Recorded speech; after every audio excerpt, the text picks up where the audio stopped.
mentioned to you that my wife said, "What are you most certain about God?" I said that He redeems everything. I think that's probably a good statement as we get ready for tonight, because we're going to take another chunk of our journey through the Bible, and we're going to go basically from Solomon, where we were 2 weeks ago, and we were kind of on Mount Zion, and we looked at the wisdom and poetry and all associated with David and Solomon. But we're going to go really from Solomon all the way into exile. So it's a story with a pretty sad ending, if that were the place where it ends. But it actually will have a rhythm to it that you will be familiar with, because every time God's people get themselves into trouble, God rescues them. And every covenant has terms for termination, but God has a way of keeping himself in the covenant relationship with the next generation, with a remnant, with a group that's purged, reconstituted, etc. So I hope that's what you'll hear tonight by the time we're done. We're going to look at a number of kings and prophets that will take us to the point where Israel goes into exile. I mentioned to you 2 weeks ago when we were looking at 1st and 2nd Samuel and 1st Kings that if you had a sense that the Old Testament was just filled with names and places, especially of kings, that you couldn't keep track of, that you really wouldn't have to worry until tonight, okay? Because up until Solomon, you really are okay. 1st Samuel is about Eli and Samuel and Saul. 2nd Samuel is about David. You're still doing okay. 1st Kings gets you into Solomon. After Solomon dedicates the temple, then you have descriptions of first his palace and the temple, and then you have how things started to become so affluent, and then there was corruption that was built into the system. And then when the northern kingdom and southern kingdom become separate kingdoms, you start to have a proliferation of names. So I wanted to make it really easy for you to keep track of them. And so I'm going to show you something real quickly. And that's this. Okay? This particular chart has a list of the kings in the north where the dates will align with the kings of the south. So you'll notice that Hoshea, the last king of the north, 732 to 722. 722 is the date when the northern kingdom is going to go into exile. And on the right side, that's during the reign of King Hezekiah that's going to happen. During the reign of King Ahaz. So I scrunched up all those names partly because I want you to get some big, broad brushstroke impressions about what's going on. One of them is that the north has a lot of kings that reigned for short periods of time. And also, if you can recognize the bold, Jeroboam's in bold, then Baasha, then Zimri, Omri, Jehu, Shalom, Menachem, Pekah, and Hoshea. The names that are in bold are names of kings who could be the beginning of a dynasty if they had a son on the throne follow them. And so in cases where you see names after them that are not in bold, it's a real dynasty.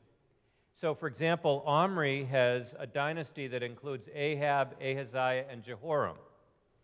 That's about as good as it got in the north.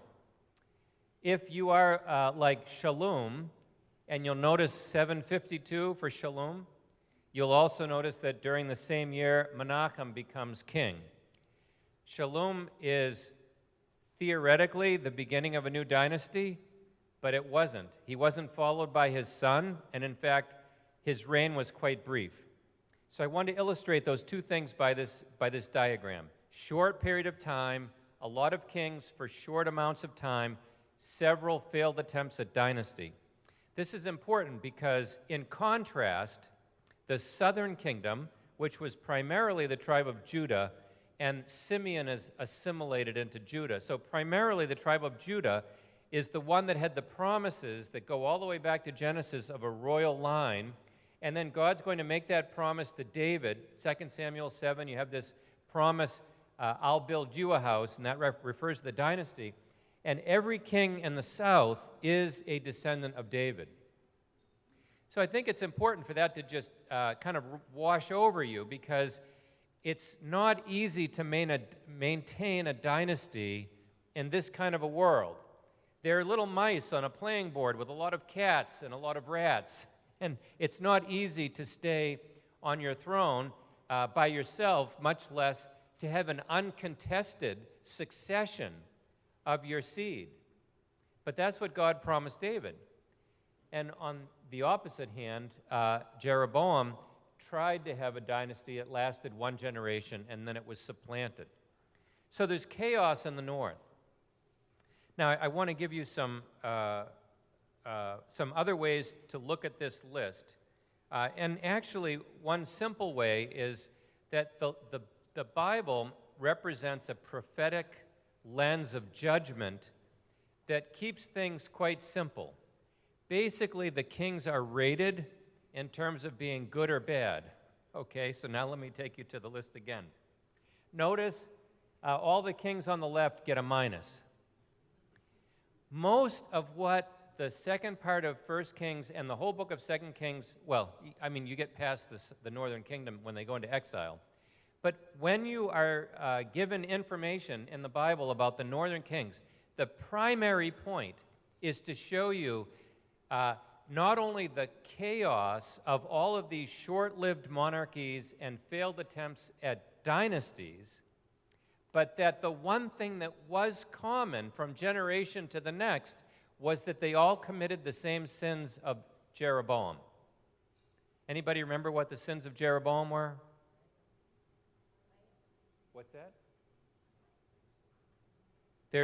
They're worshiping where? Golden calves at Dan and Bethel. Okay, I'm sure you're saying the right answers. I just can't hear them. I just give you the benefit of the doubt on that. But Jeroboam seceded from the union, okay? And what he did was he created an alternative to the religious system that would have driven everybody back to Jerusalem as the place where God promised to live forever, the place where the Davidic king would reign forever, one son after the next. And so Jeroboam established two places for worship, Dan and Bethel, and he also replaced one of the major pilgrimage holidays by a month. He moved it off, Feast of Tabernacles. He moved a month away. He also established his own priesthood. So Jeroboam was creating an alternative religious universe for the people in the north. And when he created the golden calves, he said, "Behold your gods who took you out of Egypt." So Jeroboam's, he's not orthodox, he's not right, but he's also not stupid. He's very clever. What he does is he reaches deep into Israel's ancient tradition, and he finds something that resonates with their own historical religious heritage. And that is that one of the ways that they had presumed to worship God with an image was with a golden calf or a golden bull. And he reached back into that syncretism, that mixing of religion, and he found something that had archaic substance to it. And he pulled it back out and he said, this is really the God who brought you out of Egypt. Jeroboam did something else. And this was followed, by the way, even more aggressively by Omri. They eventually, in the north, the capital was moved out to the city of Samaria. Samaria is also the name for a region, but they moved the capital out to Samaria. And Omri married his son Ahab to which person from Phoenicia? Jezebel. So Jezebel is a political marriage that brings Phoenicia, Tyre and Sidon, relationships that were there with David and Solomon. Remember Hiram sending down cedar there was a good commercial relationship during the time of David and then Solomon, but that relationship was not a religious one. But what happens, of course, during Solomon's time is that a lot of political marriages start to show up in Jerusalem. Solomon's married to an Egyptian princess, for example, but he also has hundreds of wives and concubines, obviously representing all kinds of alliances. Well, in the north, this is what Omri's going to do. He's going to marry Ahab the Jezebel to seal a pact between the Phoenicians and the northern kingdom. And it works when it comes to measuring affluence and prosperity. They brought together two different religious traditions and basically had a little bit of Yahweh and a little bit of Baal, and it worked for them. That political marriage had religious dimensions to it, and Jezebel, as you know, was really a sponsor or a patron for the worship of Baal and all the Baal prophets, which were populating the court of Ahab. So from the perspective of the book of Kings, 1st and 2nd Kings, all the kings on the left, they all failed. They failed fundamentally, and the reoccurring refrain is because they followed in the footsteps, or they did as their father Jeroboam had done, and that meant they worshiped at the high places, they worshiped false gods. And so in the court of heaven, every one of them got an F on their report card. Now, that's what's easily accessible when you read the Bible. What I don't want us to miss is the fact that on the ground, you might not have given them an F because it looked like they had the goods to show that there was success, prosperity, there's merchant activity, there's peace, there's even growth in the empire. So the biblical writers are saying, don't be deceived by what you see. And that's where I'm going to introduce you to some of the prophets tonight. Now, the kings on the south, you'll notice most of them have either a minus side beside them. They're also not doing very well. If there's a check mark, there'll be parentheses. Some of them don't have a mark at all. Basically, the ones that have a minus sign are given a negative assessment. So the books of Kings are really a set of assessments of the kings from a moral, divine perspective. This is a prophet's perspective on whether or not they were succeeding or failing in God's eyes. And the assessment of most of the kings in the south was that even in cases where they did good and what was right in the eyes of the Lord, as their father David had done, even if it says that, I put parentheses around the check mark because it will often be followed by these words. But with respect to the high places and the Asherah poles, they still continued in the sins of their fathers. So only in the case of Hezekiah and Josiah, only in the case of those two kings, after the northern kingdom was gone, those two kings rallied not only the south, but they also reached out to the north and invited them down for Passover to begin to reassemble God's people as a holy people, celebrating the biblical holy days at the holy site God had chosen under the reign of the king God had chosen. Only those two kings. So I'd say in order of importance for what you want to notice, you want to notice that all the kings in the north did what Jeroboam had done. Nobody deviated from that path. It was wrong to begin with, and nobody ever gets a pass. On the southern side, everybody's a descendant of David. That's a testimony and a tribute to God's faithfulness to the Davidic line. But not every one of them was Orthodox. Not every one of them practiced a pure form of worship. Most of them apparently deviated with respect to high places. By the way, high places were probably sometimes set up as cult sites where you could actually see stones in a platform, and you can actually go today to see where Jeroboam had built up in Dan, a big high place, and you can see it's truly a ritual site. But there are also places where you might be on the side of a hill where say the limestone's been exposed and chiseled so that you can thresh your grain up there and catch the breeze. And at the very places where your agriculture is sort of in front of you, that's where you tend to worship the gods like the gods of fertility and the gods like Baal, the god of storm, the god of thunder. They're associated with the seasonal cycle and therefore with what you need for your harvest.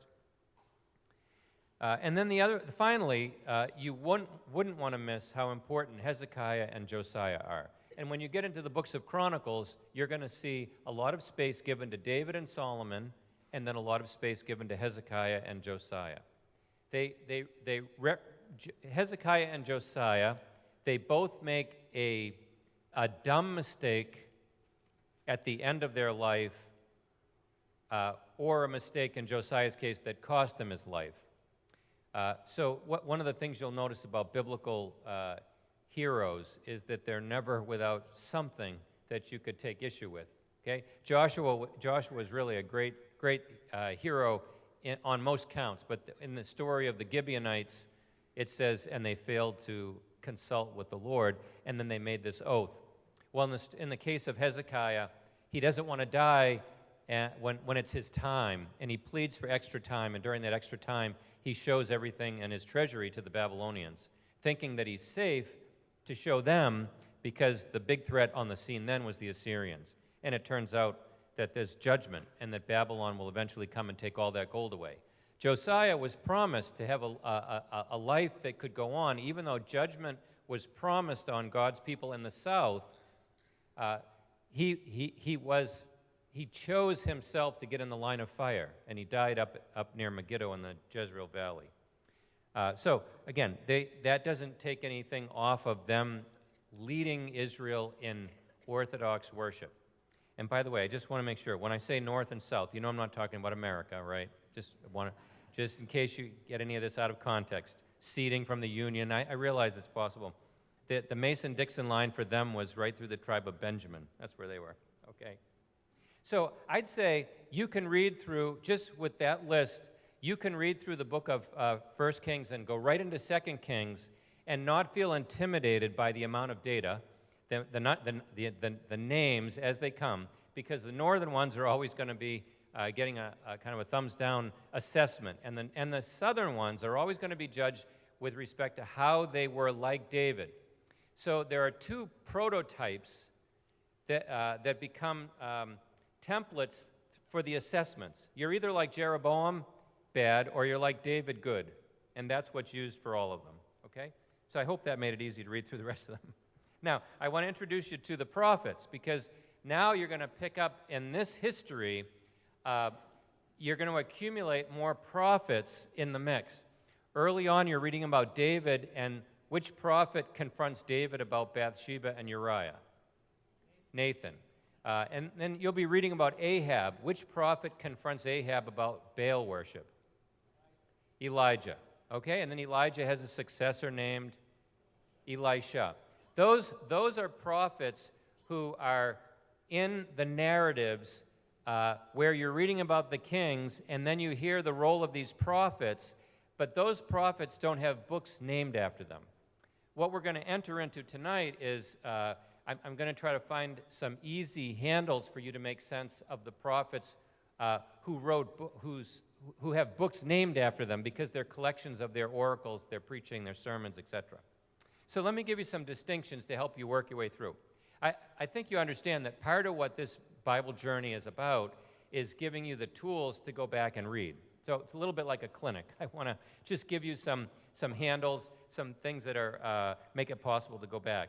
So I think it's helpful to have some distinctions when you're reading about the prophets. One distinction is the distinction between true and false prophets. Jeremiah had a big issue with another prophet. Now this is, if anybody can tell me who that is, then you get a special treat. Who was it who was the primary prophet who challenged Jeremiah and thought he was the false prophet? Hananiah.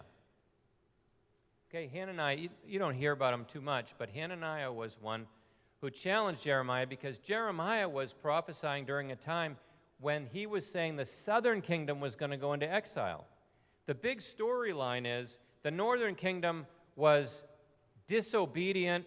They created an alternative system, and God punished them. And so in 722 BC, the Assyrians came through. They wiped out the northern kingdom. The story continues with a Davidic king at Mount Zion. They're following the Torah generally, and you have these great leaders like Hezekiah and Josiah that are inviting the remnant of the north to come down, and let's reestablish who we are because God will never forsake us here. But then you have a prophet like Jeremiah who comes on the scene and says, actually, the same thing that happened to the north is going to happen to the south. What happened to Samaria is going to happen to Jerusalem. Now, that was unthinkable for people who assumed that the north was being judged for all kinds of things that the south was not guilty of. And you're going to have prophets that will say to the south, you're even more guilty than your sister. It's like you had more revelation, you had more authority, but you actually squandered it. Now, Jeremiah says, we're going to go into captivity. And Hananiah says, you can't say that, because we all know that Jerusalem's going to be preserved. And I want you to think for just a minute, if you were living then, I want you to ask the question, how easy would it have been for you to distinguish between those two prophets? Which one would you have said was right, and which one would you have said was wrong? The one who perpetuated the belief that God would never abandon Zion, would never abandon the promise to David, or the one who said, we're going into captivity, pray for the people where you go. Whatever city you end up in, go ahead and pray for their prosperity. It'll be 70 years before we ever come back. No, none of you will be alive again when that happens. Who would you have believed? Raise your hand. Hananiah? Yeah, I think I'm with you. Jeremiah? So I'm saying this because one of my goals is to try to help us get down inside the biblical world and to kind of hear it as it was heard by people on the ground. That's why I say you have to appreciate the fact that in the north, people were prospering, so that when you hear the prophets say, or in the book of Kings, everybody was wrong and they were headed for exile, you almost have to do a double take and say, but wait a minute. There's prosperity, there's success. It looks like syncretism or mixing religions is working. Looks like political alliances is a good idea. Everything on the ground is screaming against the prophetic indictment that you're going to hell in a handbasket. So sometimes I like to say, you know, it wasn't as though some prophets sort of opened up their jacket and there was a big F for false prophet. And you say, oh yeah, right. Thanks. Because, you know, you've got that colored T-shirt or you have that big letter. No, Hananiah and Jeremiah looked identical. They both were quoting Scripture. They both said, thus saith the Lord. And again, if you were on the ground, you would be trying to get your head around the words of Jeremiah. And by the way, those words were authenticated. They were validated only after he was dead, right? I mean, 70 years later, everybody is miraculously brought back by a decree of a Persian king named Cyrus, who has a completely different view of empire building. The Assyrians were horrible. They slayed and filleted, they burned people, they impaled them, they depopulated and repopulated. They wanted to massacre people and take away their identity and make it so you couldn't even figure out your genealogy. They wanted to make it so there was no sense of national identity. The boundaries are gone. The bloodlines are gone. That was Assyria. If you could imagine evil, do it. That was how they did empire. The Babylonians weren't much better. They followed in the same footsteps. The Babylonian Empire just got a little bigger after they took over the Assyrian Empire. The Persians come along, and of all things, Cyrus basically walks into Babylon and says, I'm here to liberate you. In the capital of Babylon, the capital city Babylonia of the whole Babylonian Empire, he basically arrives as a liberator, and he says to people all over the empire, which he now inherits, go home. Everybody go home. And here's this novel, unprecedented agenda. Let's get everybody back to their home countries, worshiping their home gods, building their temples so that we can get all the gods of all the pantheons happy again. Now, you might not agree with his view of polytheism. I don't. I'm sure you don't. You also might smell something that sounds a little bit like the tolerance of a pluralistic society that we have today. And you might have some mixed feelings about that.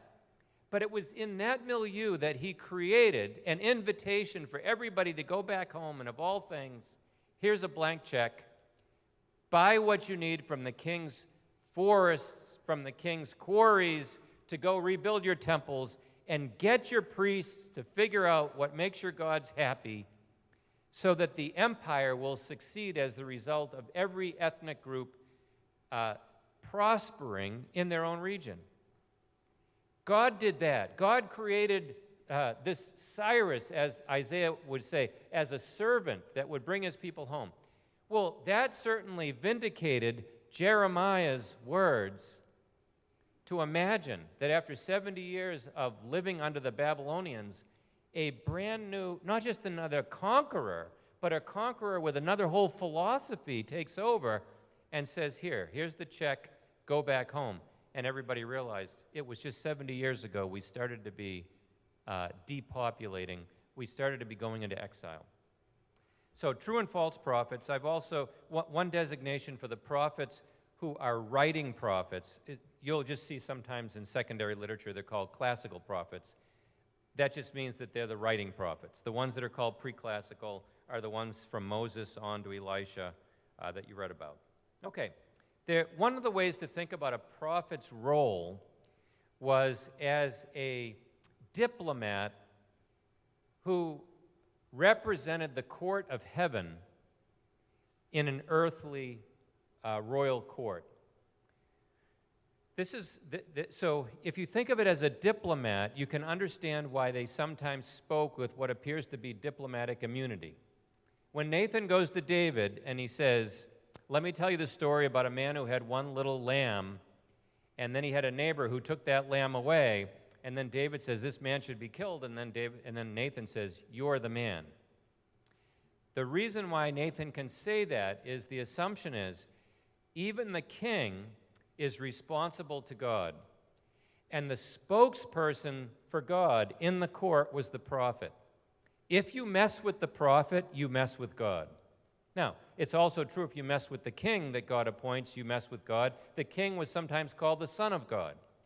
But prophets were viewed as people who had special access to God, and if they brought a word from God, there was supposed to be space for that, room for that, even if you didn't like it.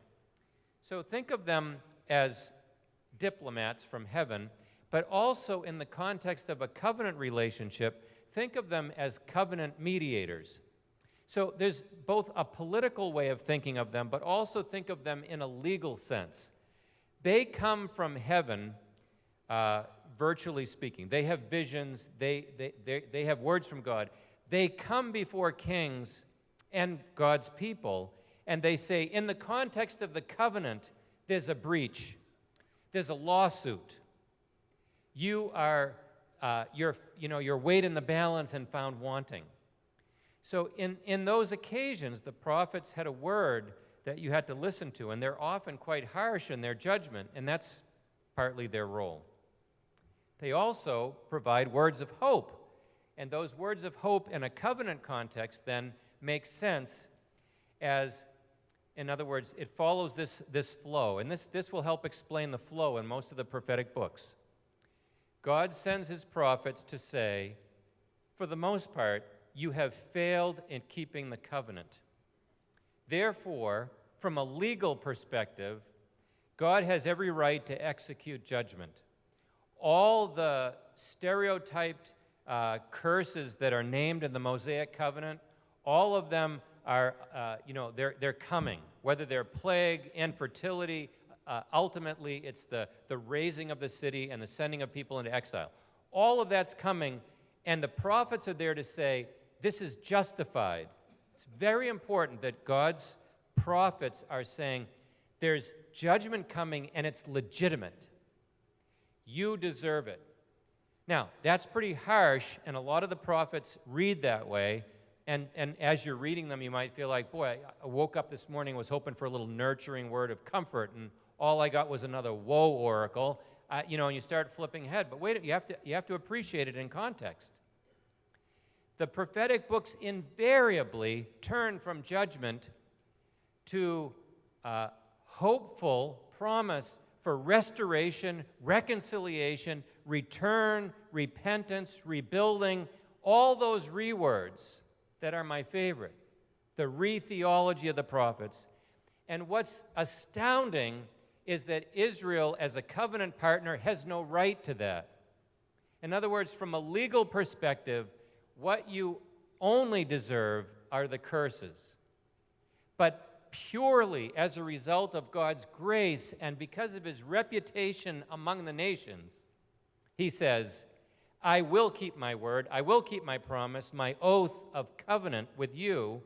And so judgment is never forever. In the covenant community, God will always show them a pathway that will lead to a remnant experiencing his blessing.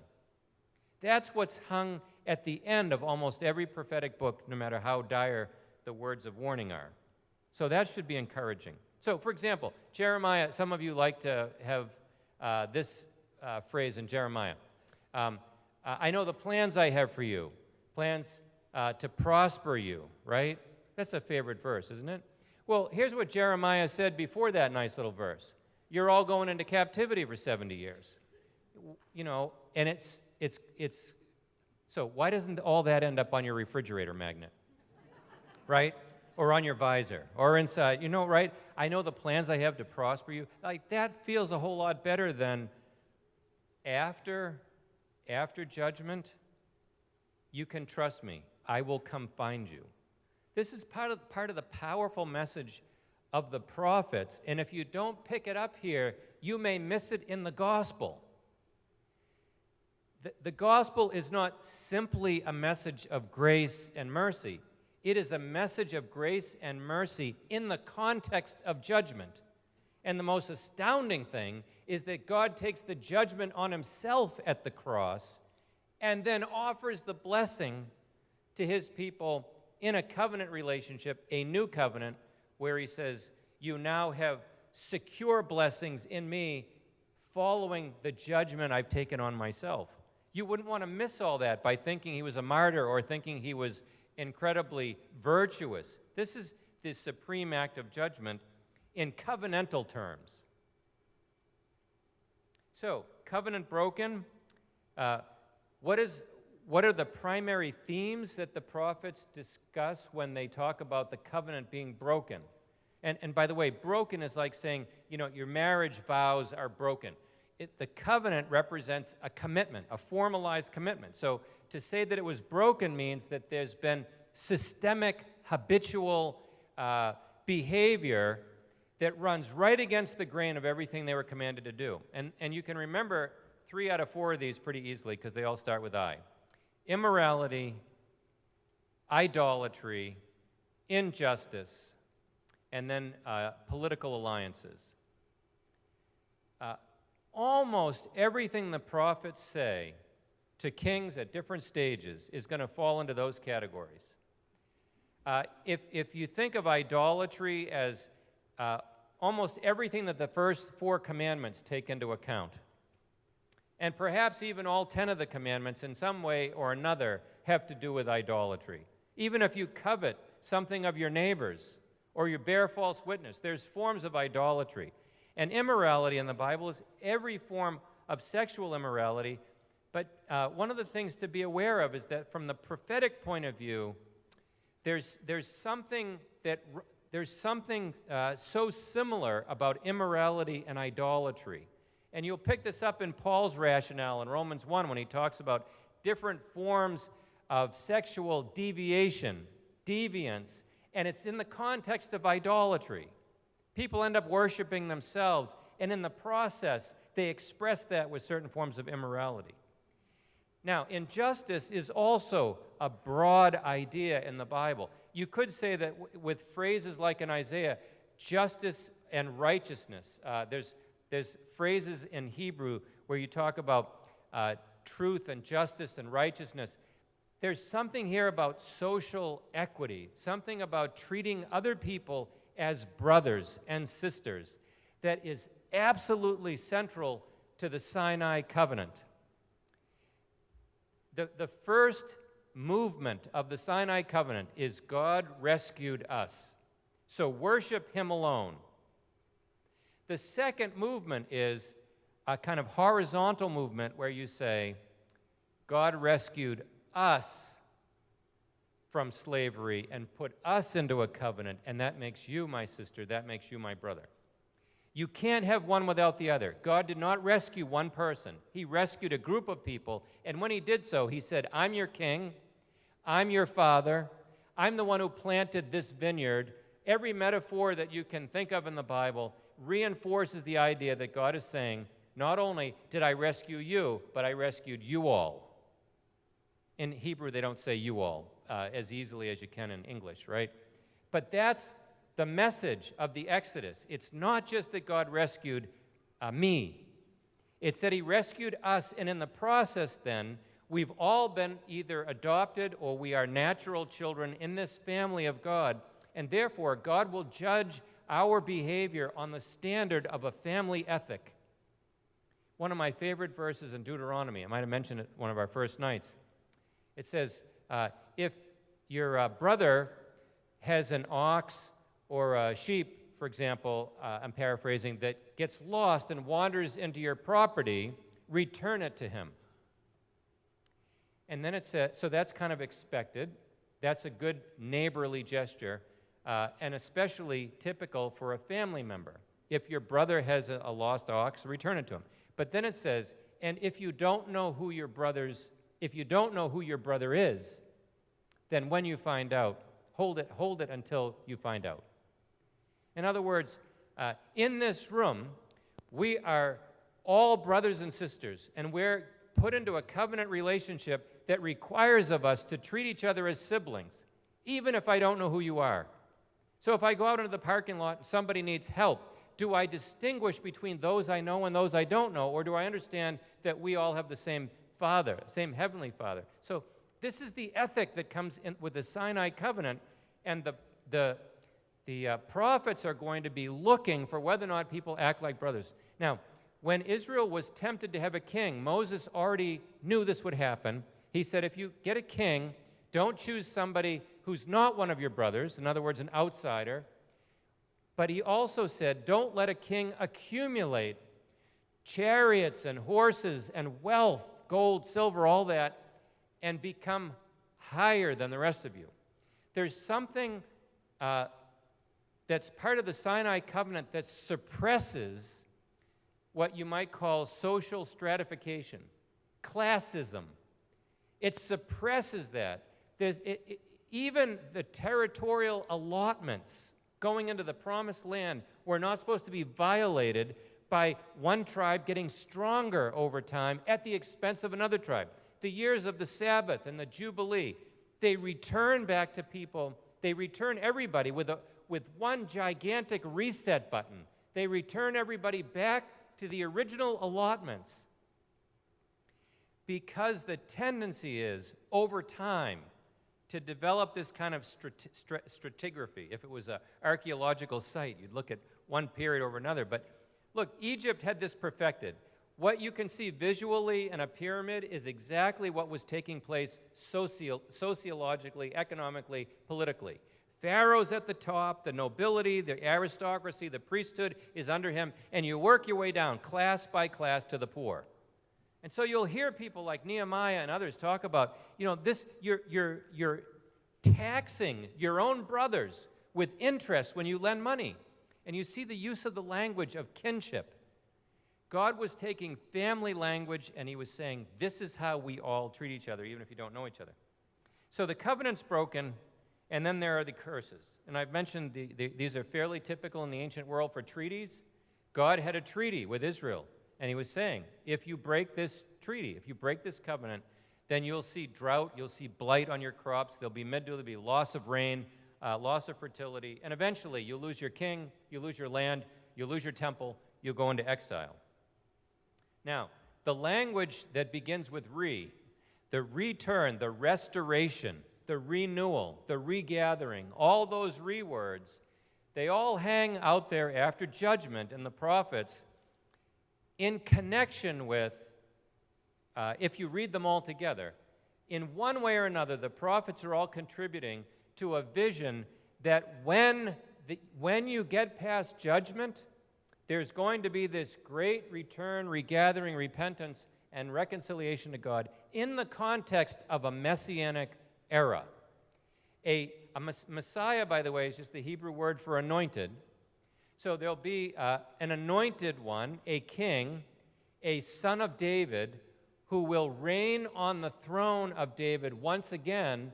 And when he does, it will be kind of one of the primary pieces in the puzzle of God's people enjoying the benefits of a renewed covenant, or what is usually translated the new covenant in Jeremiah and Ezekiel and Isaiah.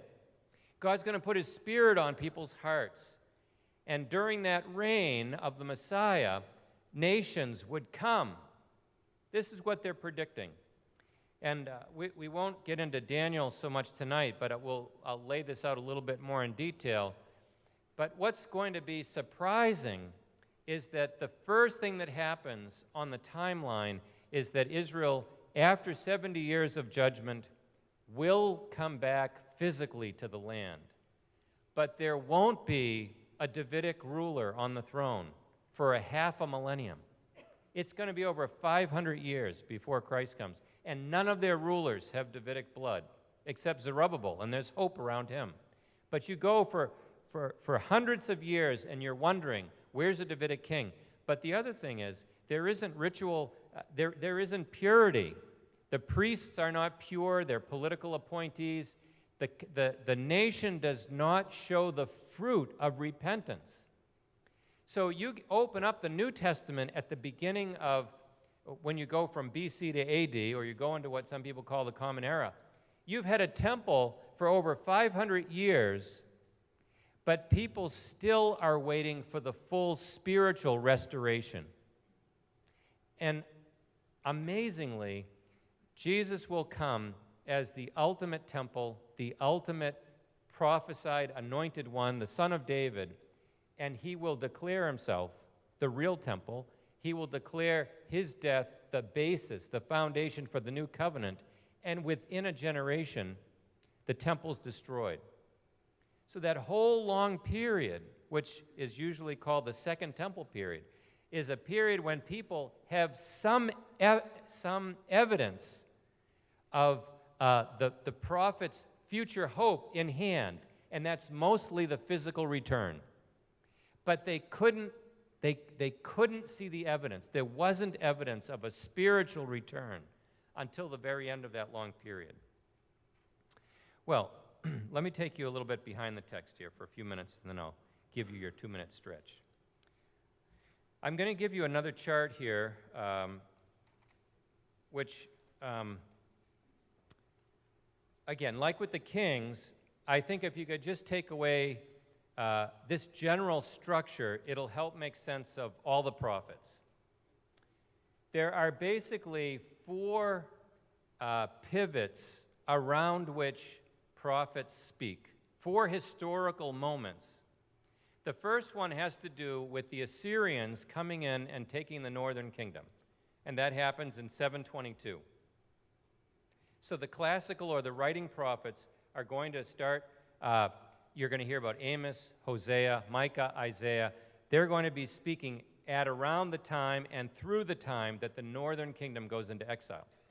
Then there's going to be another major point of reference, and that is the Babylonian crisis. The Assyrians are replaced by the Babylonians. There's an interim period, and then you're going to start having the prophets ramp up back into the southern kingdom now. And from this point on, that's all there is the southern kingdom. and they're going to be preaching about the Babylonians coming. So you see Zephaniah, Habakkuk, Nahum, and Joel.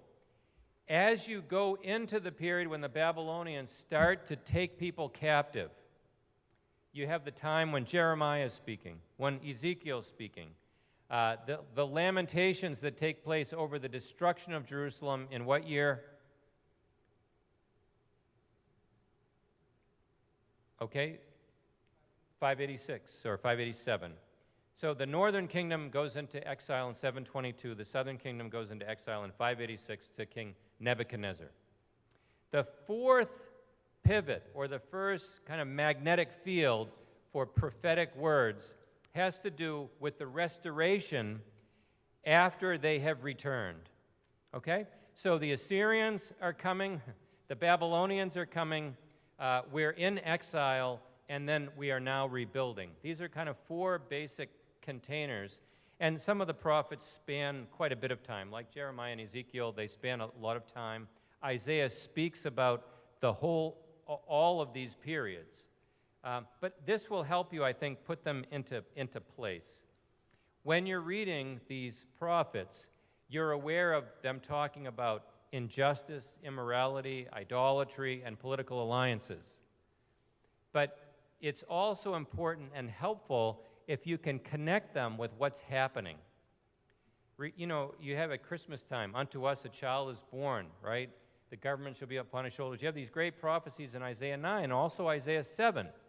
Right in the context of those prophecies, you have Ahaz being tempted by a local alliance of larger nations, more powerful nations, and instead of joining them, which the prophet says, Isaiah says, don't join them, but what he does is he doesn't join them, instead he appeals to Assyria.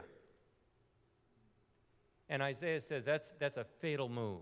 Assyria will one day come in. Now, if you read that and all you're thinking about are themes or topics that relate to the covenant, you're missing how contextual that is. In other words, it's just like reading one of Paul's letters. Sometimes people say the Old Testament is it's another era, it's another dispensation, it's another covenant, it doesn't relate to us. But you have to realize, if you read Paul's letter to the First Corinthian correspondence, Paul talks about situations that require you to kind of jump down into the world of Corinth in the first century and figure out what's the deal, what's going on here, what are people tempted by, who are they worshiping when he talks about idolatry, what's the issue with meat and all that. Well, the same thing's going on when you're reading Isaiah. He's not just simply saying in some vacuum, don't have political alliances because God wants exclusive loyalty. You get down on the ground level and you realize Ahab is getting pinned in by his closest neighbors, Israel and the Syrians, not Assyrians, but they have an alliance, and they're basically trying to blackmail him into making a compromise to join them. And he's feeling the pressure. And in that pressure, he has a choice. Will I keep my exclusive trust in Yahweh alone, or, and this is where he caves in, or should I reach out to the big shadow of Assyria? They're not here.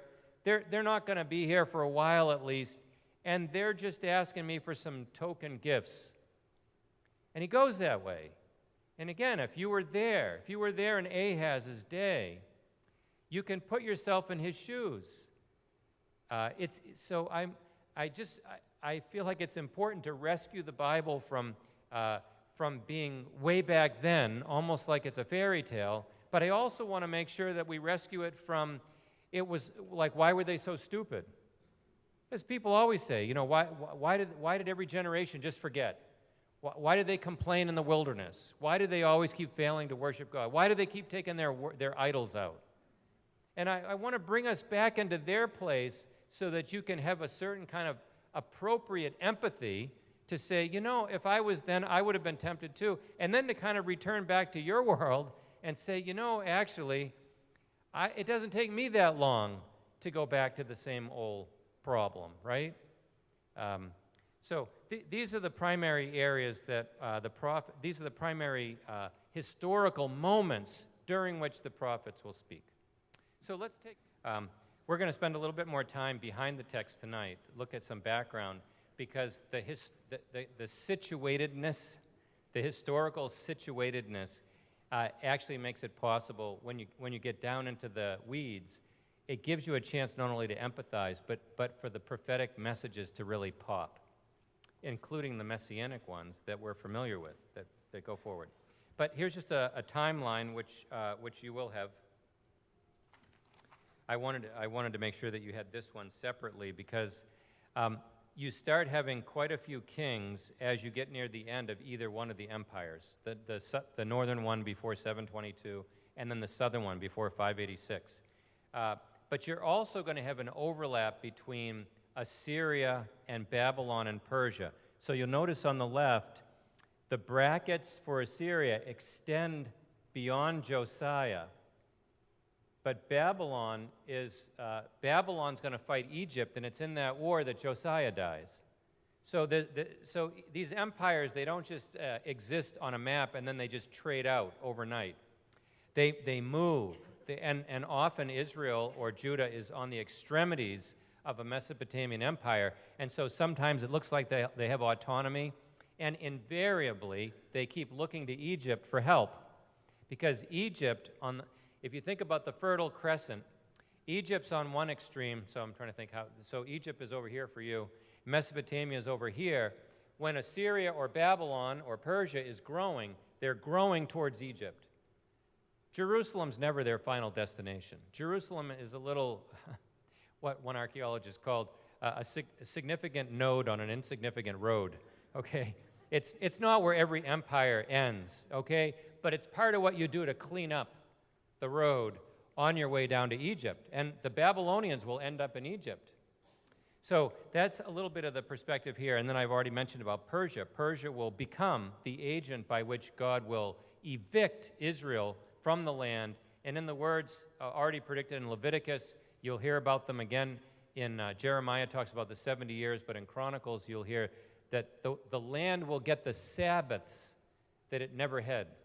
There's 430 years that Ezekiel talks about that represent the years of slavery in Egypt, but apparently ever since basically Saul was king, the land never really enjoyed its Sabbaths, and so there's going to be this judgment, and the 70 years are quite symbolic and very important, as well as being literal.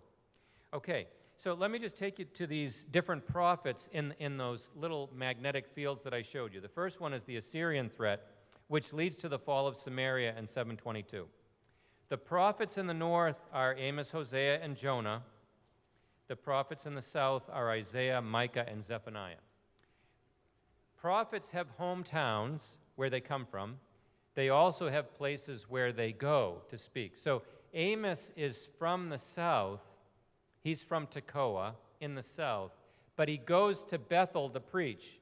Remember, Bethel is one of the two key ritual sites in the north, and Bethel is the boundary site so that people will go to Bethel and not go down to Jerusalem if you live in the north. And Amos shows up there in Bethel, and he says, hear the word of the Lord. And the people, the guy who's in charge of the site of Bethel, he says, go home and preach there. And Amos says, look, I'm not a professional prophet. I'm here because God called me. I'm actually a shepherd and somebody who tends sycamore fig trees. He basically said, I'm a volunteer. You can't fire me, okay? So good luck trying to get rid of me. I'm here because God took me from what I was doing to come up here and tell you what you're doing. So Amos is from the south, but he's preaching to the north. That's why he's listed there. Jonah is from the north. He goes to Assyria. He's not preaching to the north. As a matter of fact, there's a little notice in the books of Kings that say that Jonah was the prophet during the time of Jeroboam II when they were doing evil, but God extended their boundaries anyway. This is what's amazing. During the reign of Jeroboam II, this prophet was prophesying success, and they got it. And that's precisely the prophet that God took on a roadshow to Nineveh to help Jonah understand that there's not a direct correlation between being ethnically Hebrew and having success. The real fundamental issue is the one that we discovered with Rahab and Ruth and others. Who are you inside your heart? The sailors in Jonah 1, the Ninevites in Jonah 3, these were actually easy converts who didn't know very much. But Jonah still had the heart, really, you could say, of a Canaanite. Isaiah has an immense prophecy that really describes everything from the fall of the north to the fall of the south to the return. Micah is like a little compressed version of many of the things that Isaiah says, and Zephaniah comes in the same time period. So now I want to give you a little bit of that on-the-ground empathy. Assyria is starting to march beyond its borders. They're about to expand. Some of you can remember, I'm sure, what it was like during World War II when Hitler would make deals and it would look like he was going to stop. But then all of a sudden, another country falls. And then Hitler's reassuring. He buys time. And then another country goes. The terror across this whole world, which, of course, I only read about, right? You don't think I was really there. But the terror in our world during that time was a terror that there was an empire growing, and there was a chance that Great Britain would have fallen. And America was in that war partly because there was a sense that there might not have been any end to what Hitler and Nazi Germany would have done. That's what it felt like to live in the ancient Near East when Assyria was on the grow. And the stories that you heard were stories like the gas chambers in Nazi Germany. That's what it was like back then. You heard about stories where people were in siege in their cities, and eventually they were eating their own family members to survive. You heard stories about people that were impaled, people that had their skin taken off. This is the horrible stuff that we have sometimes witnessed today, whether it's ISIS, the Nazis, whatever. The suicide bombers of 9/11, this is what the Assyrians were doing. They were terrorizing the world. And everywhere they went, they built these huge monuments to themselves. So this is the robe of Shalmaneser III, who's already marching down what's called the Levant into Syria, Palestine. And by the way, Jehu, who's a real zealot for Yahweh, someone who's passionate about restoring worship to the one true God, there's actually this obelisk with a picture of Jehu bowing down to Shalmaneser. He's paying tribute. We start reading about Israel and Judah in the annals of these kingdoms, whether it's Egypt on one side or the Assyrians and the Babylonians on the other. We start reading about the kings in the Bible, and usually we're reading about them because the kings in the Bible have been losing in wars, and they have been providing plunder and tribute. Jehu is actually worshiping God, and yet, even still, he's offering tribute. And there's a certain kind of status as a vassal where you're either going to be a vassal or a subject kingdom, either by way of being completely trounced and destroyed, or you'll do it voluntarily. So what people will often do is they'll start sending gifts. Just start sending gifts because you're either going to pay now or pay later. So that's what's happening. The northern kingdom's going to be paying until they pay the final price. Tiglath-Pileser comes through. He's another big name, and I'll show you his conquests. You'll see the red lines there. Tiglath-Pileser has captives from all of these cities, and you'll notice the red line, it's on its way down to Egypt. So you can't read, but you'll notice the topography. The hill country of Judah is what's raised up in darker brown. Tiglath-Pileser is down on the coastal plain. That's more international, open territory. You know where he's headed. But as I said, Jerusalem, the hill country, that's what gets cleaned up when you're empire building. Here's one of many pictures of captives. This is an Assyrian relief from Nineveh showing people, they love to show the parades of prisoners. People literally had hooks in their noses. People had shackles, people with chains, captive women. I mean, the brutalities are listed with all kinds of glory attributed to the king, who's often pictured as bigger than everybody else. And sometimes you'll see a king on a throne, And this depicts what was really happening.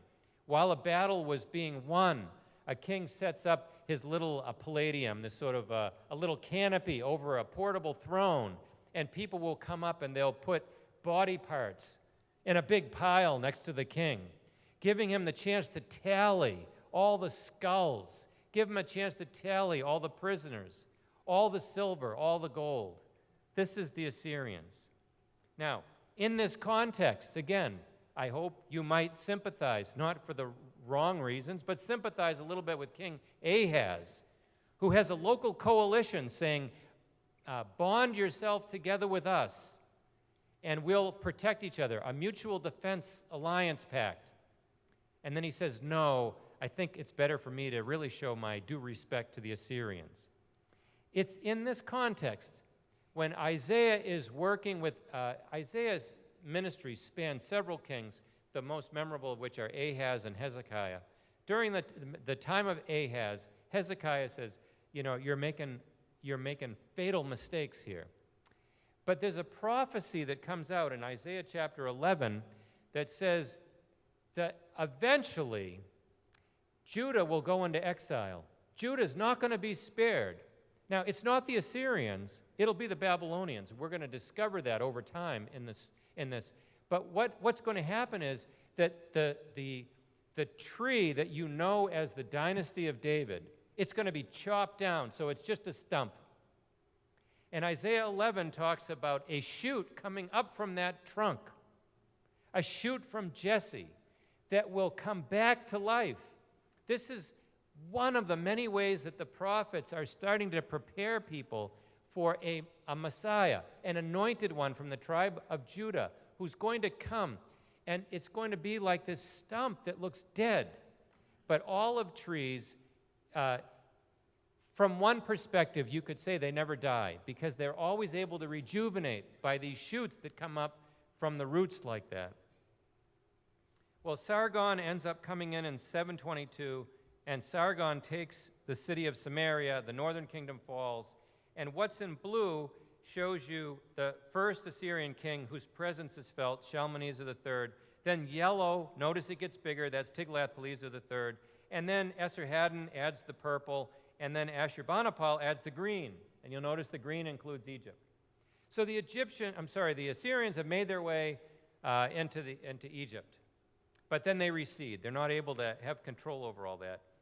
And while they have that control, they have taken the city of Samaria, and they've gone all the way down into Egypt, but they haven't taken Jerusalem. However, Judah is under very comprehensive siege. We're told in the Bible that there's like over 40 cities that are being taken by the Assyrians. And there's what I call a little bit of a case study here for you. You actually have, in the facing off of Hezekiah and Sennacherib, the Assyrian king, in 701 BC, you have a dramatic moment in history that is recorded in 3 different books of the Bible. Basically, there's a almost synonymous account in Kings and Isaiah.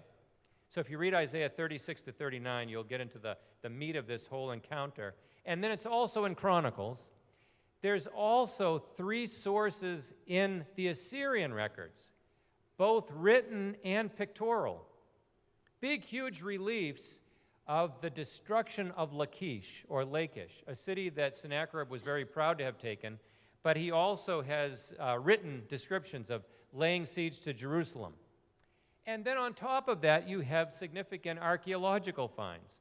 There's a wall that Hezekiah built. There's certain jar handles called Lamelech, or of the king jar handles, and then Hezekiah's tunnel. So 3 archaeological remains in Jerusalem, 3 sources outside, 3 books in the Bible. It doesn't get much better to have kind of 3D holographic, like historical when background, so that you really can listen what's going on blow by blow from the perspective of the prophet and the king in Israel. And when I say Israel, I mean Judah at this time, which now is all that's left of Israel. So Sennacherib goes in. Lachish is one of the cities in the Shephelah, or the lowlands, that are the transition from that open coastal plain up into the hill country where Jerusalem is.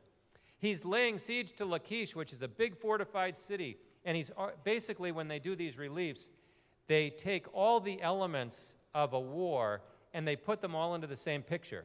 So you actually have slingers and archers, people putting ladders up on the walls. Then you have people on stakes, people getting burned. You have the king getting all the tribute. All this is all in the same picture. So this is all basically happening at Lachish, and Sennacherib sends up somebody called the Rabshakeh, either a title or a name, up to Jerusalem, and everybody's in the city, and the Rabshakeh is outside the city walls, and he says, everything that's happening to Lachish and everything that we've done to all the cities throughout the Near East, it's going to happen to you. And he goes on to say, who are you following? Are you following your king Hezekiah? Isn't he the one who has torn down all the high places where you worship your God Yahweh? This is an amazing window into a moment in history where they know enough to be smart with their persuasive appeal, but they don't realize that Hezekiah tearing down the high places was an expression of his loyalty to Yahweh, not an expression of some deviant religious activity. So they're saying on the wall, don't speak in the language the people can understand. And he says, no, I want everyone to understand this. They're going to be eating their young before this is over if you don't give in. What's happened to the other kings? What's happened to their gods? And basically, the Rabshakeh is saying, Sennacherib has the power of the most powerful god in the pantheon. Your God's not going to survive any better than any other petty kingdom's God. And Hezekiah does something that's incredibly courageous. Hezekiah gets together with Isaiah and basically decides that he will not cave in, and he goes into the temple and he challenges God to honor his own name. Hezekiah, so now you understand why political alliances are such a problem for the prophets. If you make a deal to get out of trouble, if you have a little hidden card that you play to make a compromise, to get yourself out of a fix, then God is robbed of an opportunity to show his glory. You wonder why Moses was reprimanded and actually kept out of the promised land? Because he struck the rock when he was told to speak to it.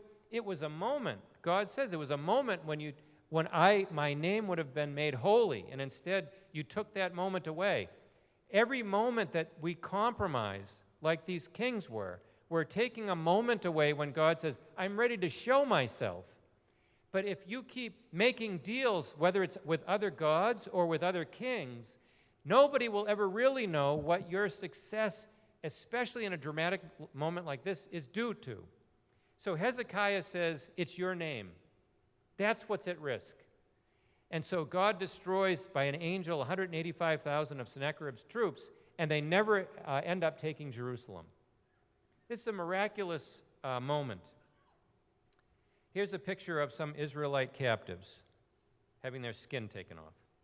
Now, I've told you enough about the brutality. I do want you to appreciate one thing here, and that is, might have, still have it? Okay.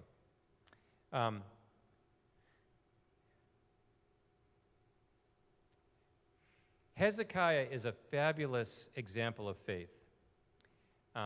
But Hezekiah does do more than walk into the temple and read a letter to God. He does some very strategic things to help protect Jerusalem. One of them is he protects the water source, the Gihon Spring, which is outside the city walls.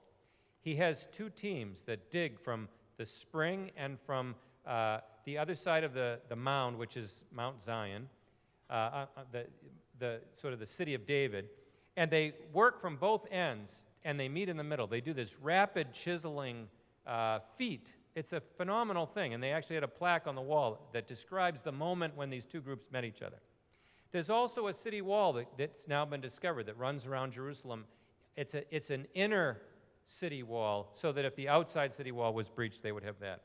He also apparently does some redistricting. Here's a little, what's called a bulai that mentions Hezekiah, son of Ahaz. But there are some jar handles that are called to the king, Lamelech.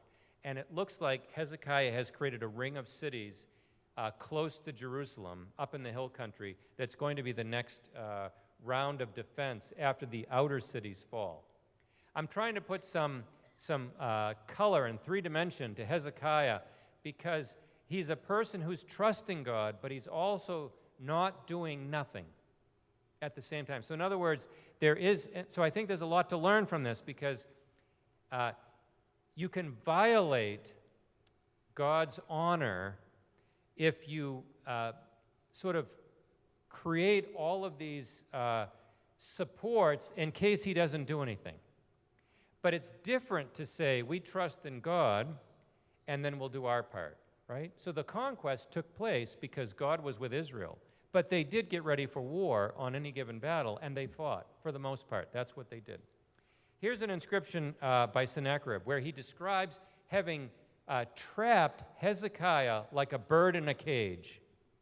And he lists all the people that he's taken captive, including concubines of Hezekiah and members of his family, and precious metals from the treasury. Basically, Jerusalem was all but sacked. But then Sennacherib's army, he lost his army. And so there's a miracle. So I use this as a case study because I want you to be able to appreciate what it looks like to trust in God and still do something. There's a way to not trust God because you're playing God or because you want someone else to be your God. But I also want you to appreciate the fact that there's something sobering in this story, and that is that at the end of the day, when Hezekiah was able to stand, you could imagine, on the walls, watching the Assyrians leave, and Jerusalem is not going to be put under siege, and it's saved. That Hezekiah has tears on his face because members of his own family have gone into exile. And everything that was precious in Jerusalem, virtually everything's been taken away. And you could smell burning flesh from all the other places that were put to the sword and put to flame. In that moment, to say it's a miracle is accurate, but it's also sobering because it's not as though everybody was unscathed, untouched. God allowed this to be a brush with annihilation, and I'm not going to presume to understand fully what God was thinking, but the southern kingdom, Judah, Israel, Jerusalem, it's eventually going to go into exile. So God is demonstrating his support for those who believe in him exclusively, and yet they have to realize that they too will go. There is no unconditional promise that Israel will stay there, that there'll always be a Davidic king. There's always condition built into that.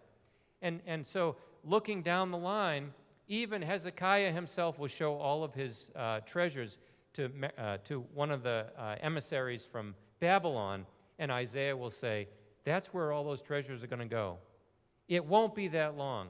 From 701 to 586 is just over a century. As you get further and further away in time, you realize that's not that long. It'll be long after Hezekiah is around, but one of his sons who sits on the throne, Manasseh, reigned for 60 years. He is the one who really kind of tipped the scales to such an extent that even Josiah's revival wasn't enough to put off the ultimate destruction of the southern kingdom. Here's Merodach Baladan, the Babylonian who was there at the time when Hezekiah was showing his treasuries. It's eventually Nebuchadnezzar who comes, and this is 586, Nebuchadnezzar. Isaiah's message is still ringing, even though his life was during the time of Hezekiah and Ahaz, but his ministry sort of takes into account the fall of Jerusalem, Zephaniah, Habakkuk, Nahum. And then I mentioned these other writers just to give you some perspective. And again, I'll give you these notes so that you can have these as charts for reference.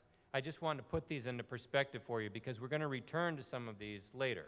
We'll look at Daniel, we'll look at Esther, Ezra, Nehemiah, Esther, but I wanted you to see where they fit. And the last set of them is the return and the rebuilding of Jerusalem. This is going to take place under two key leaders, governor, Nehemiah, and also a scribe, Ezra. And then you're going to see the prophets, Haggai, Zechariah, and Malachi during the final period when Israel is rebuilding itself, and they have the benefit of both prophets and governor and scribe, political and religious leadership, but they don't have a Davidic king. So let me just turn our attention here to what I think are the primary concerns of the prophets for all of us who, like Israel, are living in a covenant relationship with God, who is assessing us through his word. And regardless of how many centuries separate us, regardless of whether or not we're in the new covenant or the old covenant, these are central, essential concerns that God is measuring. How are we doing with idolatry? It's harder for us in our unusual civilization, where we sort of live here in the West without idols, physical idols. But for most of the world, through most of time, people have always had objects that became the vehicles through which they worshiped certain forces. Now, you could say we still have our objects, right? I could say this is the object, which of all things says on it, in God we trust. Interesting thing to put on the one piece of paper that might be the closest thing to an idol for us, right? Maybe it's a great place to have the reminder written, in God we trust. But we do tend to have physical things which represent forces or realities that we really do worship. We put our trust in them. So just think, the prophets were asking Israel regularly to get themselves into that space where you trust in God alone, so that God alone gets glory. Look, if the northern kingdom was prospering, ivory, they had good trade, the rain was coming, who are you going to give credit to? If somebody says this is because we worship Baal, who's going to argue? Somebody's worshiping Astarte or Asherah, they've got an Asherah pole, or they've got some female figurines. How are you ever going to be sure that it's Yahweh? So Elijah says, I'm going to turn off the faucet in heaven. We're going to find out who's really in charge of this, so that everybody knows, including the prophets of Baal themselves, that there is no God but Yahweh, right? So this is a mission that God's on in the world. He wants to have a community that demonstrates to the rest of the world that when we trust in him, that something unusual that requires a supernatural explanation takes place. Secondly, immorality. I don't think you have to really wonder too much about whether or not the Old Testament is relevant, right?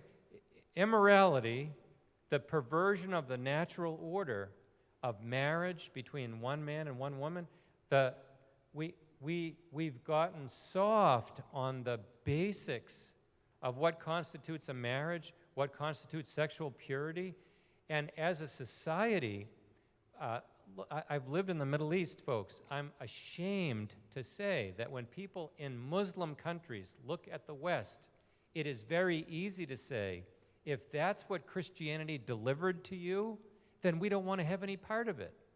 Now, of course, they can say that easily when most of what they are importing are Western movies and sometimes what tourists maybe bring over, and maybe they have experience with prostitutes and other people that are, you could say, the worst. But there's a bundle of things that have gone with the West and Christianity, which other people outside of us can't easily pull apart. So Hollywood and Wall Street, the church, Israel, Zionism, all these things are all mixed. So I understand it's not a very discerning perception. But it was interesting when some of us were in Israel recently, we asked our bus driver, what's the difference between Arab Christians and Arab Muslims? And he said, the Arab Muslims get divorced, but the Arab Christians don't. Just sort of an interesting first response, that as a community, now, Arab Christians also drink alcohol and eat pork.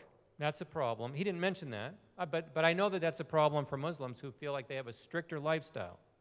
But it struck me that somebody could make a comment about what characterized Arab Christians throughout the Middle East, that when other people look, they say, well, that's a group that doesn't divorce, right?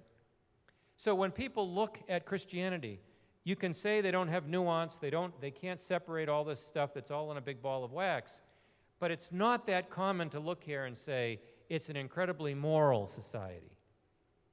They don't see those boundaries. And then also injustice. There's something in the prophets that won't let go of these issues of partiality, of bribes. This is in the wisdom literature too. But what do people do with power? What do they do with authority? What do they do with their resources? How do we keep our community, as a covenant community, how do we keep ourselves as a whole all moving sort of in places where, as Paul would say in the New Testament, it's like gathering manna, where someone who gathered much was really designed to help somebody who gathered little. Are we known as a global family that understands that in places in the world where the resources are lean, that God may have given us resources that are rich for their sake? And that's part of our testimony to the world. And that's only one aspect of injustice. And I think, for me personally, this is a topic that may not be quite as simple, although all of them have an insidious side. Idolatry certainly does, because we don't have physical images, and immorality may be also more insidious than we think, because it includes internal desires and drives that we may nurture. But injustice is one of those things where you have to sometimes look past the status quo and decide whether or not there's injustice, even if nobody's complaining. And I find that as a leader, whatever your situation is, you can't let the squeaky wheel determine whether or not you think there's a problem. You have to look at a situation and see whether or not, to use a standard grouping, the widow, the orphan, and the alien. Are people being disadvantaged and treated as second class? Are they pushed away from opportunity? And again, they may not be crying out, but God hears the internal cry that says, why am I being left out? So I think it's important for us to pursue justice, to look for ways to create equity, etc. And then I'll just leave you with this last idea about exclusive trust and loyalty. We may not be personally tempted to make an alliance with another country, okay? As a church, we're in a different arrangement. But you know, one of the things that's happening, for example, for us in higher education, is that there's probably coming a time when federal grants for students to get scholarships or loans is going to be tied to whether or not schools will abide by certain government regulations about hiring practices. This is sort of, it's in the mix now. If you're going to have a community life statement that prohibits homosexual behavior, then there's likely going to be a time when that means financial aid. Won't include grants. And I was just at a board meeting recently where we heard 40% of the vast majority of Christian colleges in this country, 40% of their average budget comes from loans from the government, which means that, so you could say we're all going to learn the hard way about borrowing, okay? But secondly, what it means is that should the government say that the federal funding is going to be restricted to schools that will, in most of those cases, then change their community life statement, that we could see virtually all those Christian colleges go under. It could go under, just like that. So Gordon College up in Massachusetts has been faced with this issue where they got a lot of publicity, and they're sort of looking at their own community life statement, which has gotten tons of press. But in that moment when you're reevaluating, you can see how it sort of pushes up to the surface your alliances. We all live with alliances, right? We have insurance policies. We work for companies. We're all in webs. But at some point, we sort of trigger a moment when we say, this web, this network, this alliance, this relationship, this identity has put my Christian faith in God alone at risk. And when you cut it, it can be very dramatic. And I'd say it looks like we're getting closer to sort of ministering in a closed country, where even in Texas, where they're talking about having sermons submitted to public officials for review. I mean, this sounds like China and, under the curtain. So I'm not the prophet for what's going to happen. I'm just suggesting that you couldn't ask for anything more relevant than the prophetic word. We need to hear it. And it's not as though we're subject to having our king and our dynasty ended. Our covenant's different. But what God cares about is demonstrating his power and the gospel message in our world. And it doesn't look a whole lot different than it did in the time of the Bible. Let's pray. Father, we pray that you take each one of us down a road of discipleship. And I pray that we would be able to stand like Hezekiah on his best day, to be able to stand against forces that seem overwhelming, and to be able to stand for truth, and to be able to point to you and say, victory can only come from the Lord. We pray that those who are without jobs, those who have financial need, and it's known, we pray that you would provide in ways that show that you're the God who serves this community, that you would take those who have physical infirmity, those that have emotional and other kinds of pain and grief, that you would minister in ways that would demonstrate that you alone are God. Give us the wisdom to decide how it is that we might work our part as we exercise faith in you. And we pray that you give us opportunities to explain the hope that is within us. In Christ's name, amen.